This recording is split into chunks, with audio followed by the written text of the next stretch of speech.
படிச்சு சொன்னேடா பைசன் போலான்னு கேட்டிங்களேடா.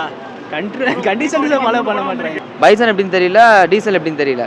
ஃப்ரெண்ட்ஸ் கூட அப்படி ஜாலியா வந்து ஒரு மாதிரி வைபா பிரதீப் ப்ரோ படம் எப்படி இருக்குமோ அந்த மாதிரி அப்படி எக்ஸ்பெக்ட் வந்து பரவாயில்ல. ஆனா இந்த கதை உங்களுக்கு ரொம்ப கதை ஹார்ட்கோரா உங்களுக்கு கதை நீங்கள் கதை ஸ்டோரி லவர் அப்படின்னும் போது இந்த ஸ்டோரி உங்களுக்கு டிசப்பாயின்மெண்ட் பண்ணிடும். மமிதா அவங்களோட ஃபேன்ஸுக்குலாம் இந்த படம் ஒரு மாதிரி நடா கேரக்டர் என்னடா பொம்பளை அப்படின்ற மாதிரி ஒரு மாதிரி எரிச்சலாயிடும். நாடி இது சை அப்படின்ற மாதிரி. ரொமான்ஸ் பிரதீபாவுக்கு கிடையாது ப்ரோ, வேற மமிதாவுக்கு வேற ஒருத்தவங்களுக்கு இருக்கு. பிரதீபாவுக்கு வந்து எப்படி சொல்றேன்னா ஒரு ஃபெயிலியர் பாண்டிங்ல இருக்கும், லைக் ஒரு பெஸ்ட் ஃப்ரெண்ட் பாண்டிங்ல இருக்கும். அந்த பாண்டிங்கா உங்களுக்கு ஒரு சில நேரம் டச்சிங்கா இருக்கும்.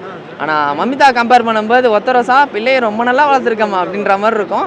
அவர் கலாய்க்கிறீங்க, தெரிஞ்சு இன்னும் யார் இவரு growth அதிகமாக தான். அவர் ஸ்கோர் எனக்கு தெரிஞ்சு கண்டிப்பா அவரை தவிர்த்து வேற யாராவது போட்டிருந்தா கூட எப்படி தெரியுமா தெரியல.